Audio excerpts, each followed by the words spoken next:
예, 이번에는 이 모압에 대한 심판을 다루고 계십니다. 모압의 위치는 사해 바로 오른쪽에 있습니다.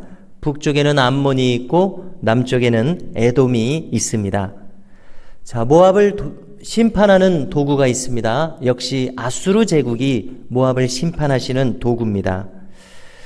모압의 심판은 철저하게 이루어지는 것을 우리가 읽게 되었습니다. 오늘 말씀 9절에 보니까 이미 이 모압의 수도 디몬에 피가 가득함에도 불구하고 하나님께서는 그 디몬에 대해서 재앙을 계속해서 내리시겠다고 말씀합니다. 자, 어찌해서 이처럼 하나님의 심판이 철저하게 가해지는지 우리가 물음을 가지게 됩니다. 그것은 그들의 죄악이 그처럼 깊었기 때문이라고 우리가 말할 수 있습니다. 16장으로 넘어가서 보니까 6절에서 그들이 심판을 받는 이유를 말합니다. 그것은 교만함 때문이라고 말합니다. 그리고 심히 교만했다고 강조하십니다.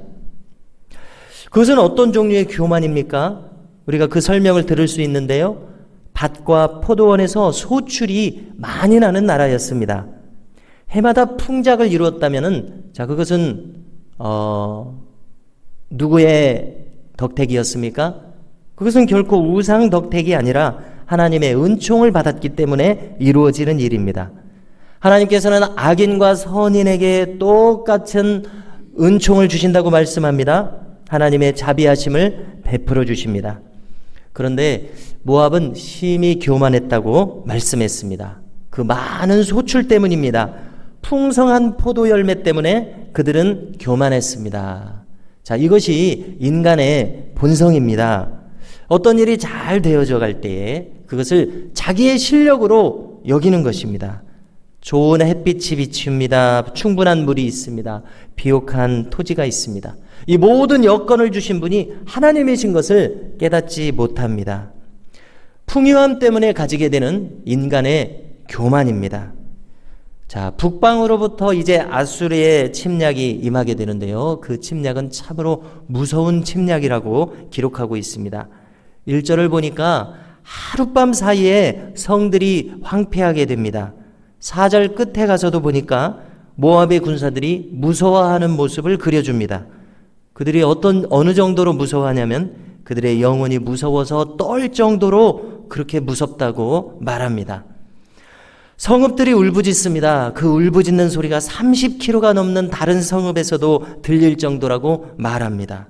자, 30km가 넘는 곳에서도 울부짖는 소리가 들린다는 것은 참으로 과장된 표현이 아닐 수가 없습니다.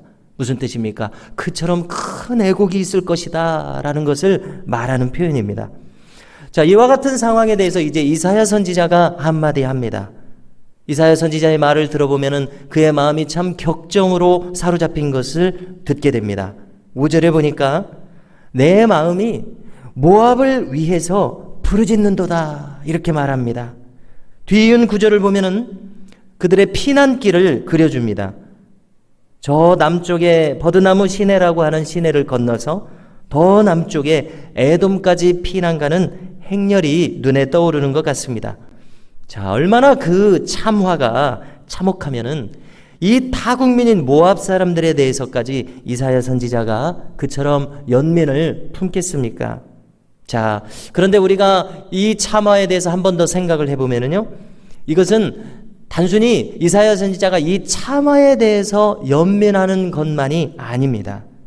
인간의 죄악이 가져오는 참상에 대한 이사야 선지자의 안타까운 마음인 것을 우리가 읽게 됩니다. 죄의 결과로 인한 심판은 이처럼 무섭다는 것을 우리는 알아야겠습니다. 하나님을 버린 인류의 모든 길은 이와 같은 결과로 규결될 수밖에 없다는 것을 우리는 똑똑히 알아야겠습니다. 우리가 로마서 1장 28절을 보면은 또한 그들이 마음에 하나님 두기를 싫어하며 하나님께서 그들을 그 상실한 마음대로 내버려 두사 합당치 못한 일을 하게 하셨으니 라고 말씀합니다. 하나님을 버린 심령이 어떤 마음의 상태겠습니까? 그 마음의 상태가 온전할 리가 없다는 것을 우리는 이 로마서 말씀을 통해서 알 수 있습니다. 자, 이제 계속되는 구절을 보면은 이사야 선지자의 심정을 넘어서서 9절에서는 하나님의 목소리를 들을 수가 있습니다. 디몬물에는 피가 가득함이로다. 그럴지라도 내가 디몬의 재앙을 더 내리되 모압의 도피한 자와 그 땅에 남은 자에게 사자를 보내리라 말씀합니다. 자, 여기 있는 사자는 맹수 사자를 가리킵니다. 그처럼 참혹한 재앙과 심판을 더하시겠다는 하나님의 목소리를 듣게 되는 것입니다. 자, 지금까지의 심판도 가혹하지 않았습니까? 그런데 더 가혹한 심판을 가하시겠다 말씀하십니다. 철저하고도 가차없는 심판을 가하시겠다 말씀하십니다. 자, 이를 통해서 우리가 명확하게 알게 되는 것이 있습니다. 그것은 무엇입니까? 하나님의 성품에 대해서입니다. 하나님은 공의의 하나님이십니다. 그분의 성품에는 회색지대, 중간지대가 없다는 것을 알게 됩니다. 그야말로 하나님께서는 죄를 한 터럭도 허용하실 수 없는 하나님이십니다. 그 결과 나타난 것이 무엇입니까? 그것이 바로 십자가의 아들의 죽으심입니다.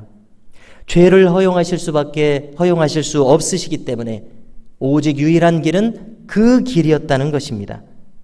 그 결과 아들의 생명을 죄의 값으로 하나님께서는 받으셨던 것입니다. 오직 이 길밖에 없었습니다. 하나님의 공의는 심판을 유했습니다. 그리고 죄값은 사망이었습니다. 그것을 십자가에서 아들의 생명을 통해서 치르신 것입니다. 자, 이로써 우리가 깨닫게 되는 것이 있습니다. 그것은 무엇이냐면 우리 인간이 하나님께 철저하고도 철저하게 돌이켜야 한다는 사실을 깨닫게 됩니다. 하나님의 사랑과 하나님의 공의는 동전의 양면과 같습니다. 같은 동전입니다. 그런데 서로 다른 양면과 같습니다. 하나님께서는 성경을 보니까 질투하시는 하나님이시라고 말씀합니다. 왜 그렇습니까? 그것은 절대적인 사랑을 원하시기 때문에 그렇습니다. 하나님께서는 우리 인간의 절대적인 사랑을 받기를 원하십니다. 자, 인간의 사랑은 조건적이고 인간의 사랑은 하나를 주고 하나를 받는 주고받는 사랑입니다. 자, 그런데 그런 인간의 사랑과는 달리 하나님의 사랑은 먼저 당신께서 지으신 이 인간을 절대적으로 사랑하심으로 다가오시는 사랑입니다. 절대적인 사랑을 주시고 절대적인 사랑을 원하시는 하나님의 사랑입니다. 자, 그런데 수많은 인간들이 이와 같은 하나님의 사랑을 알지 못합니다. 거절합니다. 외면합니다. 그야말로 하나님의 짝사랑이신 것을 알 수 있게 됩니다. 자, 짝사랑은 흔히 슬픕니다. 짝사랑의 슬픈 이유가 무엇이겠습니까? 자, 이쪽에서는 온전하고도 애달픈 사랑을 품고 있습니다. 그러나 저쪽에서는 도무지 그 사랑을 알지 못한다는 점에서 짝사랑은 안타깝고 슬픕니다. 한번 우리가 생각해 봅니다. 수많은 인간에 대해서 하나님의 마음이 어떠하실지 한번 생각해 봅니다. 수많은 인간에 대해서 하나님의 마음의 한 켠은 뻥 뚫린 것처럼 허전하실 것이다. 우리는 이렇게 생각해 보게 되는 것입니다. 그것은 그 사랑을 알아주지 못하기 때문이요, 인간의 반응을 얻지 못하기 때문입니다. 자, 그래서 오늘은 마지막으로 한 가지 질문을 던져드리고 싶습니다. 오늘 하루를 우리가 지내면서 스스로에게 던지는 질문이 되었으면 합니다. 하나님, 저를 향한 하나님의 사랑을 저는 얼마만큼 깊이 알고 있습니까? 이런 질문을 품고 하루를 한번 우리가 지냈으면 좋겠습니다. 자, 알리는 말씀을 드리겠습니다. 오늘 저녁에는 아시는 대로 금요기도회가 있습니다. 많은 분들이 참여하셔서 기도할 수 있기를 바랍니다.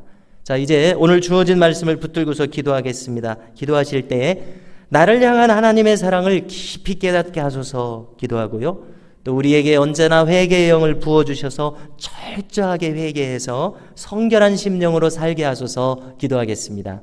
그리고 더불어서 주신 기업과 가정과 자녀손들을 위해서, 나라와 민족과 교회를 위해서 기도합니다.